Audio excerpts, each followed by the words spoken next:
My nephew just graduated and needs a laptop. I'm going to give him one of these, either a MacBook Neo or a Framework 12. Framework's known for being upgrade friendly, and this thing can boot Linux or Windows. The MacBook's stuck on macOS, since Asahi Linux doesn't support it yet. The low-end Neo costs $499 for students, but I paid $599. To try to get the Framework as close as possible to that price, I bought used RAM, a used SSD, and I ordered the DIY version that I had to finish putting together myself. That's like the complete opposite of the Apple philosophy. But some people like putting things together, and honestly it took like 5 minutes, and I got to see how everything inside here works. But let's take a look at what we get. For a grand total of $749, I have a 6-core Intel CPU, 8 gigs of RAM, 256 gigs of storage, and a 12-inch touchscreen. Over on the MacBook Neo, I have a 6-core Apple CPU, 8 gigs of RAM, 256 gigs of storage, and a 13-inch display without it being a touchscreen. So, assuming you're a student, you're going to pay a $250 premium to get the cheapest possible Framework that, on paper, matches the Neo. And that's with used parts. All new, tack on another $50. Does the fancy hinge and touchscreen on here justify paying 40% more than the Neo? I'm going to be honest, no, not at all. I'll get to some bright spots, and honestly I wish there were more because I love Framework's mission. But I have to start with the bad. First, build quality. It's good, but it's not great. You can't open it with one finger, at least not without some effort. The whole thing is plastic and there's some keyboard flex, but it's not too bad. It's thicker than the Neo and a tiny bit heavier too. But this stuff would all be forgivable if it was good when you started using it, but it actually gets worse. The first thing I noticed was that the speakers are a lot worse on here.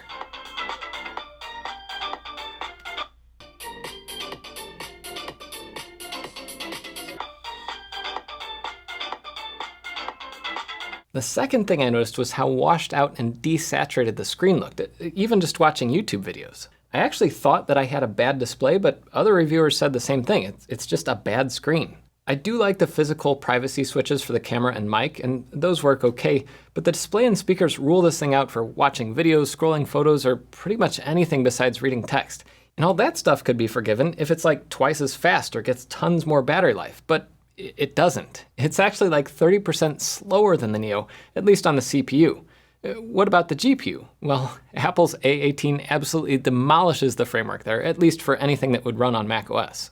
And efficiency-wise, the Mac is exactly twice as good. It could actually be better, but this is where I found one win for the Framework: sustained performance.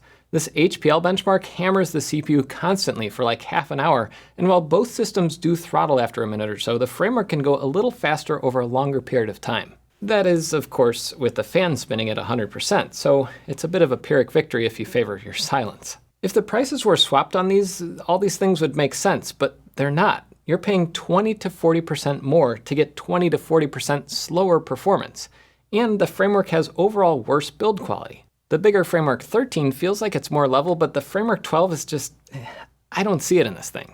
There are some things I like. The rubberized corners and full range hinge are nice. It's not a real tablet like an iPad or a Surface, but it does work in a pinch. And upgradability is a strong point. That's par for the course with Framework. It's just that RAM and storage prices are outrageous, so I don't imagine many college students putting down $1,000 just to get 32 gigs of RAM right now.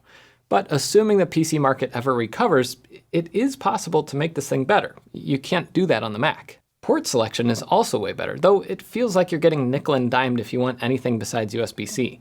I added on full-size HDMI and USB Type-A, and the ports on here are a huge improvement over the Neo. Over in Apple land, you just get 2 USB-C, and one of those isn't even USB 3.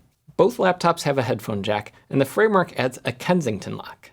And while I don't like the screen, it's at least bright. I also like the taller 16:10 aspect ratio. It's just, man, the colors on here are rough. Finally, the ability to run either Linux or Windows can be useful. I really wish I could install Linux on a Mac, if for no other reason than the freedom to keep the hardware going after Apple discontinues support for it in macOS. The one niche where this could really shine, though, was highlighted by the artist Brad Colbo, or Calbo, I'm not sure how you pronounce that, sorry. But he'd be the perfect target audience for the tablet and stylus functionality, but apparently the setup Framework chose is pretty laggy, way behind what you'd get on like an iPad Pro and an Apple Pencil. I just don't see any reason to buy the Framework unless you really, really want that upgradability and that hinge, or if you just want to support Framework's mission. It's not a bad laptop, it's just a bad value, unless you have sticks of RAM burning holes in your pocket. Now, I'm having my nephew come to the studio here, and I'm gonna offer him a deal. All right, so congratulations, first of all, on your graduation. Oh, thank you. And as your godfather and uncle, I have an offer for you. These are 2 laptops. Do you know what that one is? It looks like, based on the box over here, is it the MacBook Neo? Yep. And then do you know what this one is? I recognize the logo from one of your past videos, but Yeah. not really, no. Well, here's my offer. I bought both of these laptops, and one of them is yours. You have to choose which one you want. So why don't you open them up both up and see what you think. Okay, let's start with the Neo. Wow. Okay. Okay, Well, nice. okay. You see this? Okay. And then... Yeah, No, try this one. Let's try this one. Okay. What are Okay. your first impressions just on the hardware? Pick them both up and check them out. Well, the MacBook Neo is definitely a light computer.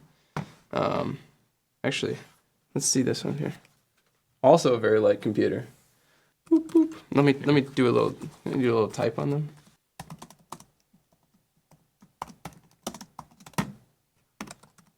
This.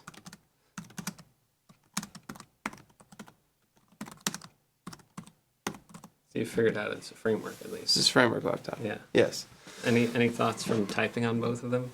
The Mac is just like a classic Mac feel, you know? It just has the, you know what I'm It feels good. it feels good. It feels smooth. It feels high quality. I'll just put it that way. And then this one has the classic PC feel to it. It's I actually like the way these buttons feel to type on. It's Like the finish. yeah, the finish is nice. It's very smooth. It's matte. I like matte finishes. It's interesting. Looking at the user interface. It looks like it's running on. It looks like Ubuntu. Is Yep. that what it is? Yeah. Good. Which is I haven't played too much with this, but ooh wait, the touchpad is actually really smooth on this. They're both actual clicks. They both click. They both actually click. Yeah. Should I test anything out with them or anything else out? Or This one has a trick. So try pushing the screen back further on both of them. See what happens. oh, does this have like a yoga feel to it? Ooh, goes all the way. Wait, does it go further? Does it go? How far would that go? Oh my goodness. Whoa. It's kind of hard to use it that way. That's true. That's But it does do tablet mode. Although if you hold it as a tablet, your arms will get tired pretty quickly. that's true. Imagine typing like that. Okay. Wait, oh, and if you try to do that, here, let me put this back. Like this. And let me try to. You might have to break the hinge though. It's not going that. It's not going further than that. Yep. So I heard that Okay. you were going to get a laptop at some point. What are you planning on using a laptop for? Well, mainly for schoolwork because I'm taking classes this summer. So schoolwork and then engineering work, radio engineering work. This is just interesting though because I've never seen these before. But any more special things about either of them, or particularly this one because I know nothing about this. This one also is the repairable laptop where you can actually take it apart. you can pop these little. Well, sometimes they come out easy. You can pop these little modules out and change your ports, and you can take it apart and put things back together. But I did a lot of testing of both of them. This one is actually slower than that one, and it's funny. This one actually costs more than that one too. Oh, really? So if you were paying for one of these laptops, would the repairability and the ability to use it like flipped over like a yoga, would that affect your decision much, or would you pay what's cheaper? I would pay what's cheaper. Especially with car insurance and school tuition and insurance for contracting, and it's a lot. The fact that you have to definitely like have cheaper. responsibilities and pay for things. That's true. in life. Responsibilities they do cost a lot usually. Yeah. But with everything said, the Neo looks like a better offer. Which one do you want to take home today? My goodness, as much as this intrigues me, it really does intrigue me. Oh, I can even see you in the reflection. Hello. Oh, hello. As much as this intrigues me, this MacBook Neo. Well, congratulations. You're now a MacBook Neo owner. I need to clear my stuff off of it first, but then you'll be a MacBook Neo owner.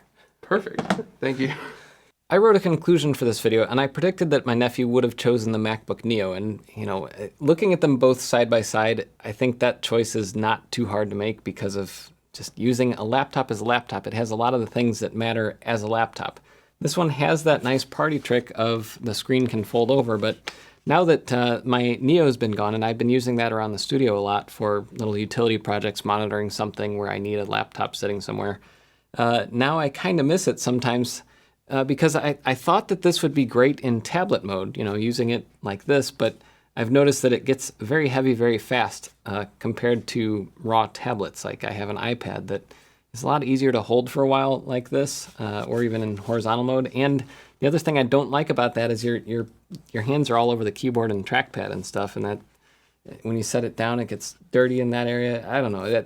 This just seems like a weird compromise. I don't know if I would want to use a laptop in tablet mode like this. The other thing I noticed too is this could just be me problems. I don't know, anybody that uses like a yoga laptop or whatever, let me know if I'm way off on all this. But the other thing is these rubber bumpers, they catch dirt, especially if you're in a place that's not like pristinely clean. Like if I'm working on a project over there and some dirt gets on the table, that rubs the dirt into the display back here along where these feet are. So that's not very fun either. Anyway, I don't know. I think in conclusion for this video, this is not a bad laptop. I like a lot of things about it, but I do think it's a bad value. And even without the Neo, it's not the best value you're going to get for, in the $500 to $1,000 price range. If I had paid $500 or $600 for this, I think I'd be pretty happy. But that's not the case. And so I hope that if Framework can give this another go and a new design revision, they can make it more worth that $750. I think also it would change my mind if I could afford like a lot more RAM right now and the little 2230 NVMe drives, more storage.